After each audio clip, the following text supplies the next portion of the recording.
बेटा हम स्टार्ट कर रहे हैं अब अपने पास क्लासिफिकेशन ऑफ क्रिस्टलाइन सॉलिड। क्या टॉपिक है हमारे पास? क्रिस्टलाइन सॉलिड को हम कैसे क्लासीफाई कर सकते हैं। तो बेटा जब मैं क्लासिफिकेशन के ऊपर जाता हूं तो जो हमारे पास क्लासिफिकेशन आता है क्रिस्टलाइन सॉलिड का, तो आपके पास पहले होता है आयोनिक सॉलिड। क्या होता है बेटा?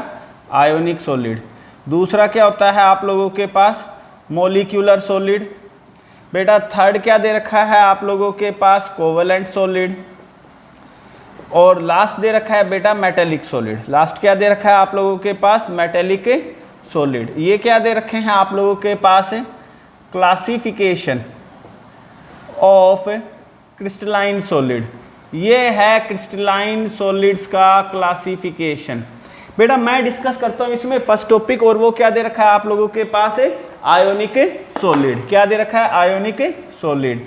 तो बेटा have electrostatic force of interaction, have electrostatic force of interaction. बेटा इसमें फोर्स ऑफ इंटरेक्शन इलेक्ट्रोस्टैटिक दे रखी है आप लोगों के पास। Not conduct electricity in solid state. तो बेटा ये सॉलिड स्टेट के अंदर क्या कंडक्ट नहीं करते हैं? इलेक्ट्रिसिटी को कंडक्ट नहीं करते हैं बेटा। ठीक है, तो ये जो टॉपिक है आप लोगों के पास, इसके अंदर आयोनिक सॉलिड्स आ जाएंगे। कौन से सॉलिड्स आ जाएंगे? Ionic solid. और आपको एग्जाम्पल क्या दे रखा है? जैसे NaCl हो गया बेटा, KCl हो गया। तो ये सभी किसके एग्जाम्पल हैं? आयोनिक सॉलिड के। बेटा सेकंड जो आप लोगों के पास दे रखा था वो क्या दे रखा था? Molecular solid. क्या दे रखा था बेटा? Molecular solid. अगर कोई टॉपिक इंपॉर्टेंट है तो सबसे इंपॉर्टेंट टॉपिक मॉलिक्यूलर सॉलिड ही है। इसमें बेटा सबसे पहला आ जाता है आप लोगों के पास पोलर मॉलिक्यूलर सॉलिड। क्या दे रखा है? Polar molecular solid. तो देखिए आपको पता है कि वो क्या है? Molecule already polar. तो जो होता है मॉलिक्यूल्स क्या होते हैं यहाँ पर? पोलर। और इसमें जो एग्जाम्पल इन्वॉल्व हो जाते हैं बेटा आप लोगों के पास, वो हो गया है जैसे कि HCl। कोई भी पोलर मॉलिक्यूल जो आपके पास आएगा वो इस कैटेगरी में एग्जाम्पल हो जाएगा। हीट और इलेक्ट्रिसिटी बेटा ये भी कंडक्ट नहीं करते हैं। क्या दे रखा था बेटा?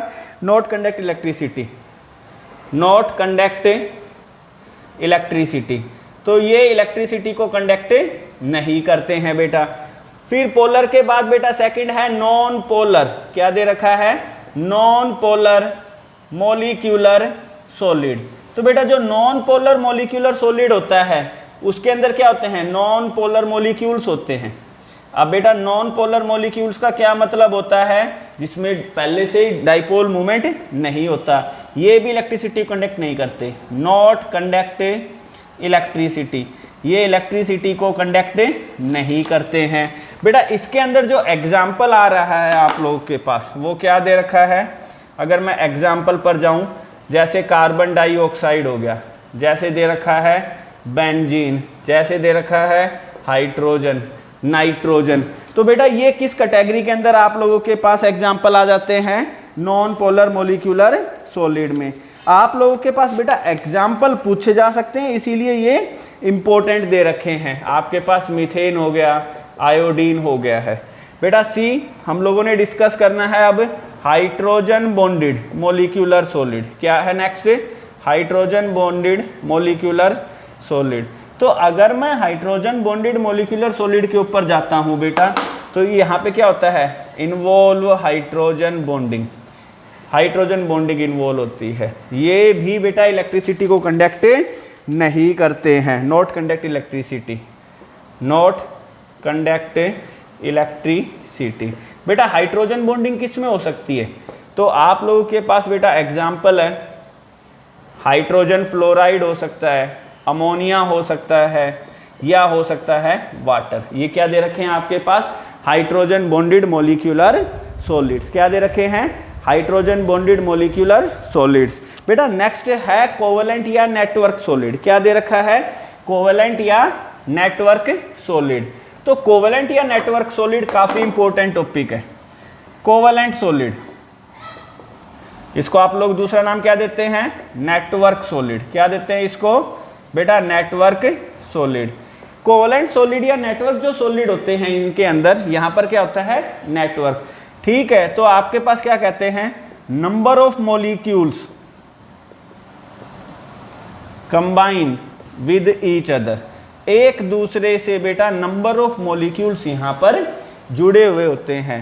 बेटा यहां पर हाई मेल्टिंग पॉइंट, इनका मेल्टिंग पॉइंट बहुत ज़्यादा हो जाता है, एक्सेप्शनली मेल्टिंग पॉइंट बढ़ जाता है। और सबसे इंपॉर्टेंट तो बेटा इसके एग्जाम्पल होते हैं, एल्यूमिनियम का नाइट्राइड, सिलिकॉन का कार्बाइड, आपके पास दे रखा है ग्रेफाइट। क्या दे रखा है बेटा, ग्रेफाइट। तो ये सभी इस चीज़ के अंदर क्या दे रखे हैं आप लोगों के पास, एग्जाम्पल्स दे रखे थे बेटा नेटवर्क सॉलिड के। मैं लास्ट डिस्कस कर रहा हूँ आप लोगों के पास, और वो क्या दे रखा है आपके पास, फोर्थ मेटेलिक सॉलिड। बेटा मेटेलिक सॉलिड कौन से होते हैं, इन्वॉल्व मेटल मेटल बॉन्डिंग। इसमें क्या होता है, इन्वॉल्व मेटल मेटल बॉन्डिंग। बेटा इसमें मेटल मेटल बॉन्डिंग इन्वॉल्व होती है। क्या इन्वॉल्व होती है, मेटल मेटल बॉन्डिंग। फिर मैं इसी तरह मेटेलिक सॉलिड के अंदर आगे चलता हूँ, कंडक्ट करते हैं बेटा इलेक्ट्रिसिटी, कंडक्ट इलेक्ट्रिसिटी। और इसमें जितनी भी मेटल होती हैं, एग्जाम्पल क्या हो गया बेटा आपके पास, जैसे आयरन हो गया, स्टील हो गया, एल्यूमिनियम हो गया, एटसेट्रा। बेटा ये इस कैटेगरी में क्या है आप लोगों के पास एग्जाम्पल्स दे रखे हैं। अब आपकी स्क्रीन के ऊपर बेटा कुछ क्वेश्चंस हैं, और ये क्वेश्चंस काफ़ी इंपॉर्टेंट है। इसमें आप लोगों से क्या पूछा हुआ है, क्लासीफाई कर दीजिए बेटा इनको इंटरमोलिक्यूलर फोर्सेस के ऊपर। ठीक है, तो ये आपके पास एक इंपॉर्टेंट क्वेश्चन दे रखा है। और जो नीचे स्क्रीन के ऊपर चल रहा है कि सॉलिड ए जो होता है काफ़ी हार्ड है, इलेक्ट्रिकली इंसुलेटर है। ठीक है, वो इंसुलेटर है सॉलिड में भी और मोल्टन स्टेट में भी है। तो वो किस तरह का सॉलिड हो सकता है, वो है आप लोगों के पास network solid. Example silicon carbide है, आपके पास डायमंड है, या क्वार्ट्ज दे रखा है। ठीक है, फिर आपके पास अगला क्वेश्चन जो होता है वापिस स्क्रीन के ऊपर आ रहा है, कहता है आयोनिक सॉलिड इलेक्ट्रिसिटी को कंडक्ट करता है मोल्टन स्टेट में मगर सॉलिड में नहीं।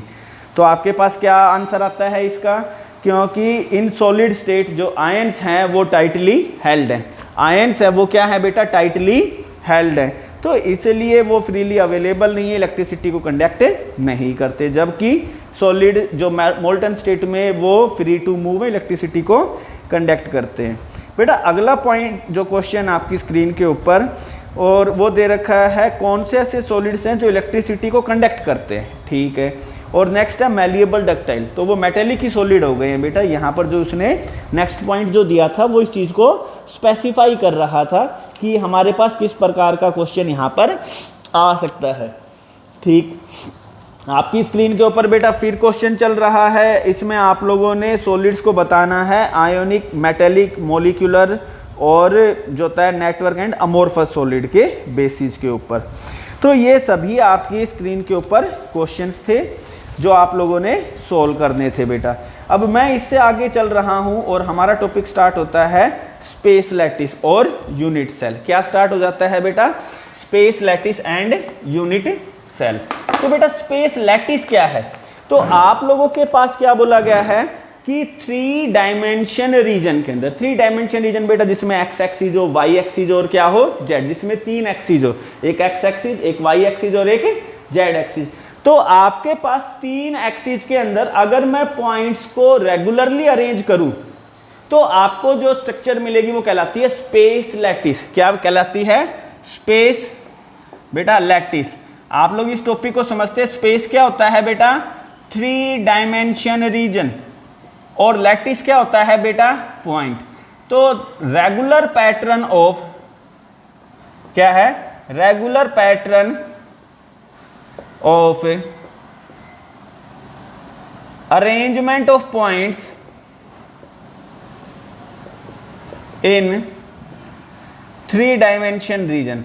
तो ये क्या है, रेगुलर पैटर्न है पॉइंट्स के अरेंजमेंट का 3 डायमेंशन रीजन में, उसको हम क्या कह देते हैं बेटा, कॉल्ड स्पेस लैटिस, उसको हम कहते हैं स्पेस लैटिस। बेटा नेक्स्ट है यूनिट सेल। नेक्स्ट क्या दे रखा है, यूनिट सेल। यूनिट सेल क्या होती है बेटा?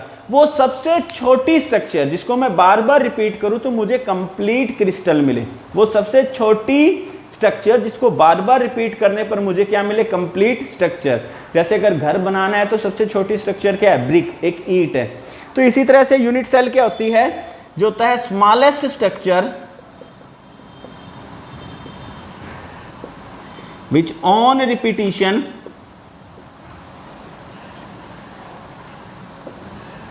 over and again gives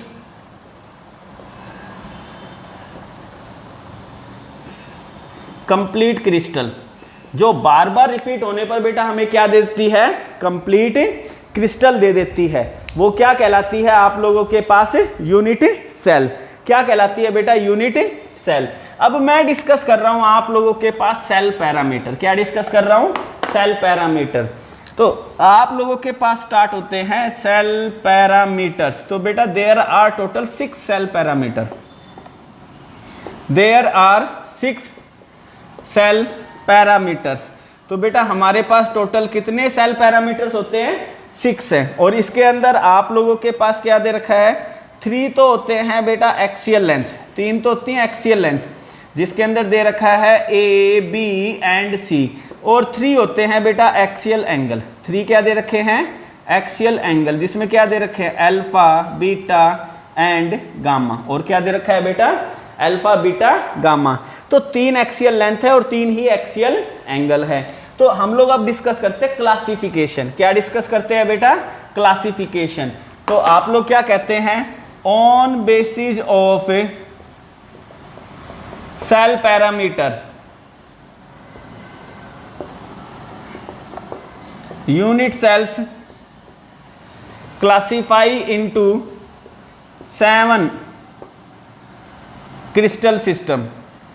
ये टोटल आपके पास 7 क्रिस्टल सिस्टम में क्लासिफाई है। कितने में क्लासिफाई है? 7 में।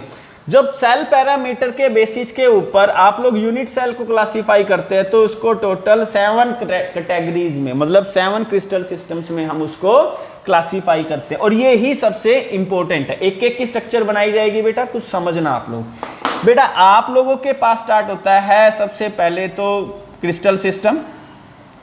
क्या दे रखा है? Crystal system. फिर दे रखा है बेटा एक्सियल लेंथ। क्या दे रखा है? Axial length. फिर दे रखा है आपके पास एक्सियल एंगल। और कुछ आपके पास क्या दे रखे हैं? एग्जाम्पल्स। बेटा मैं क्रिस्टल सिस्टम पे चलता हूं तो पहला क्रिस्टल सिस्टम आता है क्यूबिक। क्या आता है बेटा? क्यूबिक। बेटा क्यूबिक का क्या मतलब है? पहले आप क्यूबिक का मतलब समझते हैं। बेटा क्यूबिक का मतलब है आप लोगों के पास जिसमें सारी लेंथ और सारे एंगल बराबर है, जो आपकी स्क्रीन के ऊपर भी है। तो मैंने आपको पहले ही बता दिया सारी लेंथ बराबर है बेटा। इसका मतलब क्या है? ए बराबर है बी के और बी बराबर है सी के। एंगल में जाता हूं बेटा अल्फा, बीटा और गामा, और ये तीनों ही किस में है? 90 डिग्री के बराबर हैं। आप लोगों के पास यहाँ पर एक एग्जाम्पल दे देता हूं मैं, NaCl का एग्जाम्पल है। आप आगे जाते हैं तो बेटा डायमंड और जिंक ब्लेंड। क्या आता है? डायमंड भी दे रखा है और जिंक ब्लेंड ZnS भी दे रखा है। बेटा क्यूबिक के बाद आता है टेट्रागोनल। क्या आता है? टेट्रागोनल। बेटा टेट्रागोनल का क्या मतलब होता है? बेटा टेट्रागन का मतलब होता है कोई एक लेंथ बहुत बड़ी हो जाती है, कोई एक लेंथ बहुत बड़ी हो जाती है। अब आपको दिखाई दे रहा है कि ये लेंथ क्या है? बहुत बड़ी है। आपकी स्क्रीन के ऊपर भी चल रहा है बेटा कि टेट्रागोनल का मतलब है कोई एक लेंथ बहुत बड़ी है, मतलब A बराबर है B के मगर B बराबर नहीं है C के। ठीक है। फिर इसके बाद बेटा एंगल सभी 90 डिग्री है, अल्फा, बीटा, गामा सभी 90 डिग्री हैं। अगर मैं टेट्रागोनल के ऊपर जाता हूं तो आपके पास दे रखा है कॉपर कैल्शियम सल्फेट और टिन डाइऑक्साइड। क्या दे रखा है? टिन डाइऑक्साइड और कैल्शियम का सल्फेट। बेटा टेट्रागोनल के बाद होते हैं हेक्सागोनल। क्या दे रखा है? हेक्सागोनल। अगर आप हेक्सागोनल पर जाते हैं हेक्सागन बनता है। क्या बनता है बेटा? हेक्सागन। एक हेक्सागन, फिर एक और हेक्सागन, 2 हेक्सागन बने हुए हैं। और आप लोगों को दिखाई दे रहा होता है बेटा ये इस तरह की स्ट्रक्चर आती है।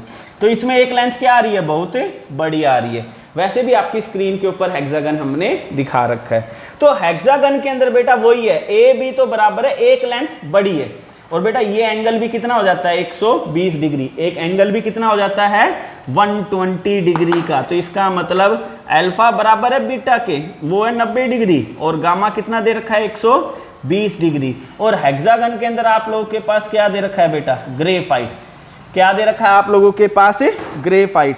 ग्रेफाइट भी दे रखा है, और सिनेबार। सिनेबार होता है बेटा आपके पास मर्क्यूरिक सल्फाइड। क्या दे रखा है, मर्क्यूरिक सल्फाइड दे रखा है। तो ये टेट्रागोनल हेक्सागोनल हुए। बेटा इसके आगे चलता हूं मैं, आपके पास स्टार्ट होता है ऑर्थोरोम्बिक। क्या दे रखा है, ऑर्थोरोम्बिक। ऑर्थोरोम्बिक के केस के अंदर बेटा कोई लेंथ बराबर नहीं है, ए बी सी कोई बराबर नहीं है, मगर एंगल में अल्फा बराबर है, बीटा बराबर है और गामा बराबर है, और तीनों किसके बराबर है 90 के। अगर मैं ऑर्थोरोम्बिक पर जाता हूं तो रोम्बिक सल्फर, जो सल्फर होता है रोम्बिक, वो दे रखा है बेटा आप लोगों के पास। ऑर्थोरोम्बिक के अंदर पोटासियम के नाइट्रेट भी है और पोटासियम का सल्फेट भी है। ऑर्थोरोम्बिक के बाद रोम्बोहेड्रल, रोम्बोहेड्रल है बेटा। जो रोम्बोहेड्रल है उसमें लेंथ तो सारी बराबर है, मगर एंगल भी सारे बराबर है, मगर कोई भी एंगल 90 डिग्री का नहीं है, कोई भी एंगल 90 डिग्री का नहीं है। ये रोम्बोहेड्रल है। आप लोगों के पास दे रखा है बेटा यहाँ पे सोडियम का नाइट्रेट। क्या दे रखा है, सोडियम का नाइट्रेट। Orthorhombic rhombohedral. बेटा नेक्स्ट है मोनोक्लिनिक। क्या दे रखा है, मोनोक्लिनिक। जो लिख दिया वो याद करना है, कोई लेंथ बराबर नहीं है बेटा। अल्फा गामा बराबर है 90 डिग्री के, मगर बीटा 90 डिग्री यहां पर नहीं दे रखा। और मोनोक्लिनिक में बेटा सल्फर आ जाता है मोनोक्लिनिक के लिए, और आपके पास सोडियम सल्फेट 10 मोलिक्यूल वाटर। क्या दे रखा है, सोडियम सल्फेट है 10 मोलिक्यूल वाटर। अब मोस्ट अनसिमेट्रिकल है ट्राइक्लिनिक। क्या दे रखा है, ट्राइक्लिनिक। बेटा कोई लेंथ बराबर नहीं है और कोई एंगल भी बराबर नहीं है, और कोई एंगल 90 डिग्री के बराबर भी नहीं है। और ये क्या होता है बेटा आपके पास, कॉपर सल्फेट। क्या दे रखा है, copper sulphate. Potassium dichromate भी इसी कैटेगरी में एग्जाम्पल है। ठीक है बेटा, तो ये सारी चीजें दे रखी थी आप लोगों के पास सेल जो होता है क्रिस्टल सिस्टम के अंदर। किसमें दे रखी थी, क्रिस्टल सिस्टम के अंदर। बेटा अब आप लोगों के पास मैं नेक्स्ट टॉपिक डिस्कस कर रहा हूं, और वो था classification on basis of lattice arrangement. क्या दे रखा है, classification on basis of lattice arrangement. बेटा आप लोग पहले एक बात समझते हैं, ये है आपके पास यूनिट सेल। क्या है, एक यूनिट सेल। इस चीज को देखना जरा पहले बेटा, ये है कॉर्नर। क्या है ये बेटा, कॉर्नर। तो एक घर के अंदर आप एक कमरे में हैं, तो उस कमरे में टोटल कितने कॉर्नर्स हैं बेटा, टोटल 8 कॉर्नर्स हैं, 4 नीचे और 4 ऊपर। तो ये मैंने कॉर्नर आइडेंटिफाई किए बेटा। फिर होता है आपके पास एड्ज सेंटर। एड्ज क्या होता है बेटा, दो कोनों को मिलाने वाली लाइन क्या कहलाती है, एड्ज। और टोटल कितनी होती हैं, 12। देखना 1 2 3 4, ऊपर 4, 1 2 3 4, नीचे भी 4।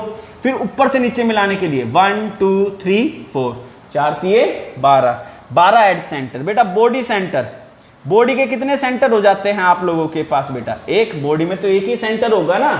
Face centre. क्या दे रखा है, face centre.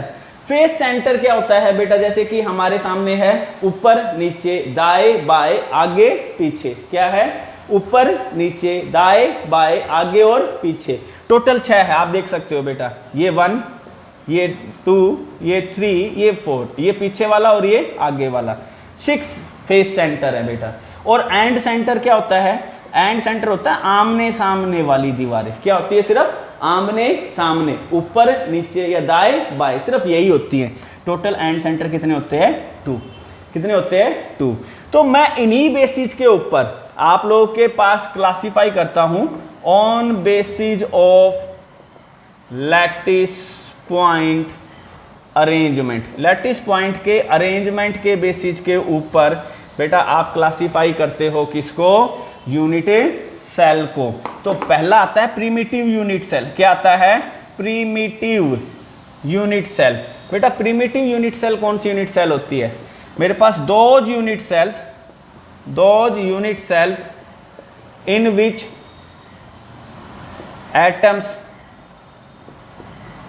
Present at corners only. सिर्फ एटम कहां पर प्रेजेंट है बेटा?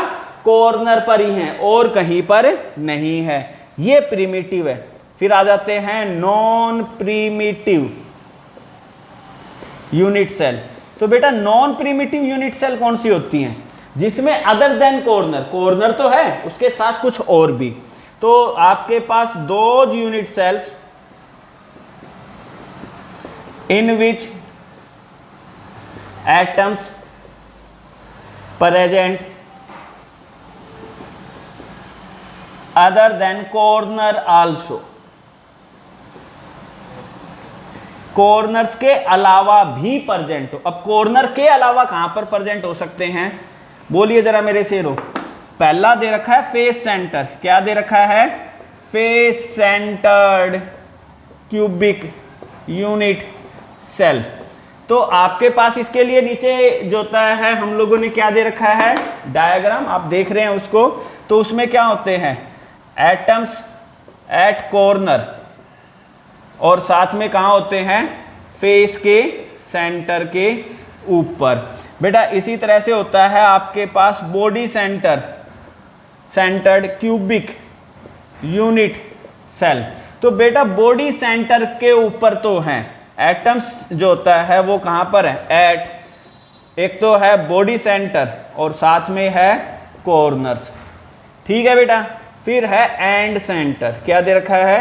And centred cubic unit cell. तो आप लोगों के पास दे रखा है यहां पर एटम्स एट, कहां पर है? आपके पास एंड सेंटर, और एंड सेंटर क्या थे? Opposite face. और साथ में क्या दे रखा है? कॉर्नर। साथ में क्या दे रखा है बेटा? कॉर्नर। तो हमारे पास आज का यही है। आप इन टॉपिक्स को तैयार करें। Thank you.